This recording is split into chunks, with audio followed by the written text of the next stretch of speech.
नमस्कार, मैं शारदा पांडे आसान जिंदगी की इस एपिसोड में आपका स्वागत करती हूं। जैसा कि धर्म के बारे में चर्चा चल रही है, तो इस कड़ी में मैं आपको बताऊंगी कि जो माताएं बहनें इस व्रत के समय जो गर्भवती हैं उनको क्या सावधानियां रखनी चाहिए। जैसे कि पुराणों में भी ये लिखित है कि वृद्ध, बीमार और बालक, इनको इन सब विधि से अलग रखा गया है। वृद्ध और बीमार और बालक ये अगर नियम न निभा सकें व्रत का, तो पूजन का नियम करके और संपूर्णता पूजन को दे सकते हैं।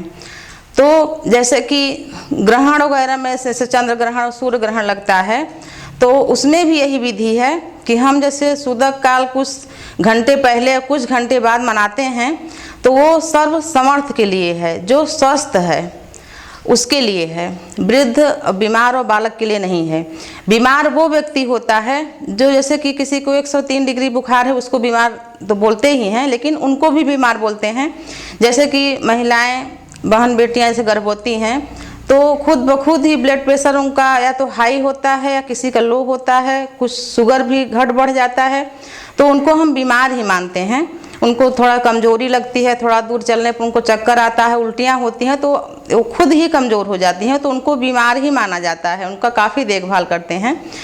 तो वो इस स्थिति में अगर वो निराजली व्रत नहीं कर सकती हैं, तो ये प्रावधान है कि वो पूरे दिन का व्रत कर सकती हैं। मतलब सूर्य डूबने से पहले कुछ भी न लें। वैसे भी अभी मौसम ठंडा है, तो सूर्य डूबने से पहले कुछ न लें, पूजा पाठ करके और जूस ग्रहण कर सकती हैं। हमारे भारतवर्ष में सभी धर्मों में व्रत का बहुत महत्व है और व्रत बहुत ही नियम से किया जाता है। तो मैं सबको यही बतलाना चाहती हूँ कि जो भी बहन बेटियाँ व्रत में गर्भवती हों, तो उनको विशेष सावधानियाँ रखनी चाहिए।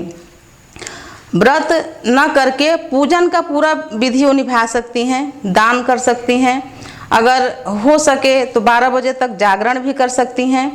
और डॉक्टरी सलाह तो लेना अनिवार्य है ही। जैसे कि गर्भवती होने पर डॉक्टर से सलाह लेना कि आपका ब्लड प्रेशर हाई है, लो है, शुगर बढ़ा है या घटा है, तो आप दवाइयाँ तो लेती ही होंगी, तो दवाइयाँ आप लें, लेकिन एक दिन व्रत के समय आप खाली पेट दवाई न लें।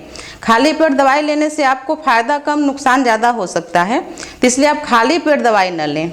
और मन में आप ये डर मत रखें कि हम जूस पी लेंगे या हम ये नहीं कर पाए, वो नहीं कर पाए, भगवान हमारे ऊपर रुष्ट होंगे। ऐसा कुछ नहीं है। भगवान कभी भी किसी के ऊपर रुष्ट नहीं होते, विशेषकर अपने भक्तों के ऊपर तो रुष्ट होते ही नहीं हैं।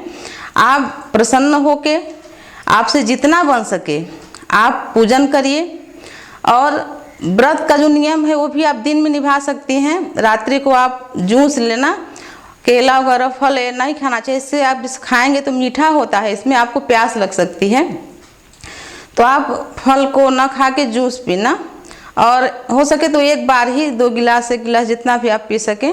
उस शिशु को, जो शिशु है आपके पेट में, उसको पोषण के लिए आप जूस पी सकती हैं। दवाइयाँ खाली पेट नहीं लेना है आपको। और बाकी जो सावधानियाँ हैं वो तो मैं आपको बताऊंगी ही। जैसे कि आप अधिक परिश्रम ना करें और भागा दौड़ी के काम ना करें। जैसे मान लो कि आप टहलने जाती हैं सुबह, या अपने गार्डन में टहलती हैं या एक्सरसाइज करती हैं, तो ये सब भी उस दिन ना करें। काहे कि ये सब करने से आपका जो ऊर्जा है वो ख़त्म होता है। आप अपने ऊर्जा को संचित रखिए, वो संचित जो ऊर्जा है वो आपके व्रत में काम आएगा। तो ये सब काम नहीं करेंगे। थोड़ा से पंखा है, कूलर है, आप कमरे में ठंडा जहाँ है वहाँ आप बैठिए आराम से। एक दिन की तो बात है, आराम से बीत जाता है। तो आप परिश्रम वाला काम मत करें। ज़्यादा देर किचन में मत खड़ी हों, ज़्यादा देर तक खड़ी होकर खाना मत बनाइए। पूरे दिन का पूजन करने के बाद जब आप मतलब व्रत वगैरह, सुबह का जो पूजन होता है वो तो आप नॉर्मली करेंगे जैसा रोज़ करती हैं। पूजन का महत्व प्रदोष काल में होता है। और मंदिर जाते समय आप दोबारा स्नान करें और साफ और नया कपड़ा पहने, फिर पूजन करें, फिर घर में पूजन करें। तो आप विशेष सावधानी रखने के लिए आपको ये सब जो मैं बताई हूँ उसको करना चाहिए। पहले दिन भी, व्रत के एक दिन पहले भी सावधानियाँ रखनी चाहिए। गरिष्ठ भोजन न लें और मीठा न खाएं। मीठा चीज़ खाने से दूसरे दिन भी आपको प्यास लगती है। और 11 बजे तक आप पहले दिन, जैसे आपको दूसरे दिन व्रत रहना, तो पहले दिन 11 बजे रात्रि तक आप जल पी सकती हैं, जूस पी सकती हैं। इसमें कोई परहेज नहीं है। 11 बजे के बाद आप कुछ नहीं खाएंगे पिएंगी। व्रत के एक दिन पहले गरिष्ठ भोजन न खाएं। कि बहुत लोग ऐसे करते हैं, कल हमको व्रत रहना है तो आज हम ये समोसा है, जलेबी, कचौड़ी और तमाम चीज़ें, मीठी चीज़ें, हलवा, ये सब ना खाएं। इसको खाने से आप उस दिन तो खा लोगे, अब पूरा आप पानी भी नहीं पी पाओगे, कैसे भी करें आप दूसरे दिन आपको प्यास लग ही जाएगी। इसलिए ये चीज़ें आप कदापि न खाएं। आप दिन में जो भी खाएं खा लें, और रात में आपको 7 बजे से पहले भोजन करना है। 7 बजे आप जो भी भोजन करें वो कर लें। उसके बाद आप लगातार पानी और जूस पिए। काहे कि आप जैसे कि मान लो आपको सुबह पानी पीना है तब तो ठीक है, आप पानी रात को पिए ना पिए कोई फ़र्क नहीं पड़ता, लेकिन आपको दूसरे दिन पानी नहीं पीना है। तो 7 बजे भोजन करिए। 7 बजे भोजन करने के बाद 11 बजे तक आप जूस, पानी जितना पी सके पिए। 11 बजे रात्रि के बाद आपको कुछ भी नहीं खाना है, न पीना है।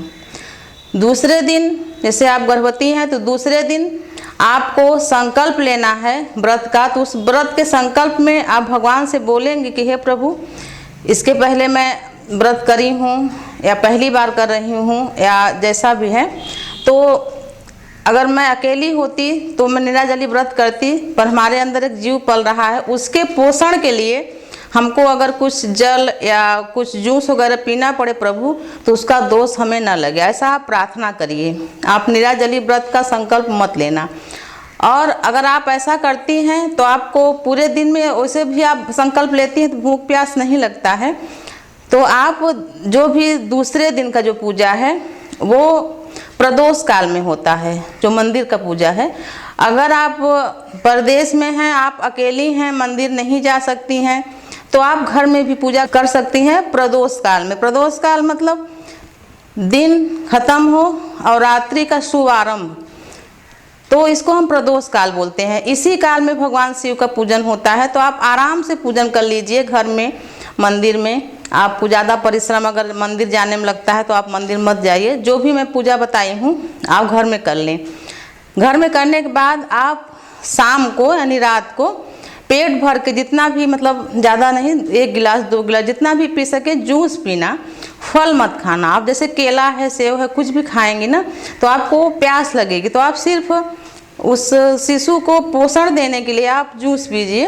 आराम से आप व्रत रह लेंगी, इसमें कोई दिक्कत नहीं है। और कुछ सावधानियां हैं, जैसे आप परदेश में हैं तो जैसे आपके पहले भी बच्चा है तो उसको टिफ़िन तैयार करना है, पति ऑफिस जाते हैं उनको टिफ़िन तैयार करना है, भोजन बनाना है, तो आप हो सके तो इन चीज़ों से बचिए। ज़्यादा किचन में मत रहिए। आप जैसे ज़्यादा देर तक रोटियां बनाना ये सब मत करिए। और अगर आप पूरे परिवार के साथ ससुराल में हैं, अधिकतर बेटियां इस समय मायके में रहती हैं, और यही कारण है मायके में बेटियां इसीलिए रहती हैं कि वहाँ माता रहती हैं और बेटियों को ये सब नहीं करने देती हैं कि उनको प्यास न लगे। ये नियम है कि बेटियों को तीजा के समय मायके में बुला लिया जाता है, काहे कि ससुराल में रहती हैं तो उनको ये सब करना ही पड़ता है। तो मैं उनसे निवेदन करना चाहती हूँ, जो सास हैं, ननद हैं, जिठानी हैं, जो गर्भवती बेटी और बहन हैं, उनकी थोड़ा देखभाल करें और उनको इन सब चीज़ों से बचा के रखें। जैसे कि पूजा में जो गुजिया बनेगी या जो प्रसाद बनेंगे वो इनसे ना करवा के आप लोग करिए, ये मेरी प्रार्थना है। इनको थोड़ा आराम दीजिए तो इनको प्यास नहीं लगेगी, तो जो शिशु है पेट के अंदर वो परेशान नहीं होगा। ऐसे में क्या है, वो जब उसको पोषण नहीं मिलता तो ऐंठने लगता है यहाँ वहाँ, मतलब उसको परेशानी होती है। तो आप जैसे मार्केट जाना है, मान लीजिए आपके पति हैं वो ऑफिस चले गए, तो आप मार्केट गए धूप में, आपको धूप लग गई, आपको प्यास लगी, आप बिल्कुल भी घर से बाहर मत निकलिए, आप घर में रहिए आराम से। 1 दिन का व्रत है। व्रत का ये भी है, जो व्रत रखवाते हैं प्राचीन काल में ये भी नियम है कि व्रत रहने से एक शक्ति बढ़ती है। मान लीजिए किसी हम समस्या में कभी फंसे तो 2 दिन 4 दिन हम बिना जल और अन्न के रह सकें। व्रत रहने का कई फायदा है, जो अंदर के सिस्टम है वो भी मजबूत और शुद्ध होते हैं। हमको भले कमजोरी लगे कि हमको लगा हम आज व्रत हैं तो हम कमज़ोर हैं, नहीं, बाहर से हम कमज़ोर लगते हैं पर अंदर के जो सिस्टम है ये पुष्ट होते हैं, मजबूत होते हैं। व्रत रहने की बहुत सारी विशेषताएं हैं, पर जब पेट में बच्चा रहता है तो ऐसा हो जाता है कि ब्लड प्रेशर किसी किसी महिलाओं का ज़्यादा, किसी किसी का कम हो जाता है, उनके सिर में दर्द होता है। तो ये सब समस्याएं रहती हैं, लेकिन आप भगवान के ऊपर आस्था रखिए, ज़रूर आपका व्रत पूरा होगा। एक कुछ थोड़ी बहुत सावधानियां आप रखेंगी तो आपका व्रत ज़रूर पूरा होगा, ये मेरा विश्वास है। आप इसको करके देखना।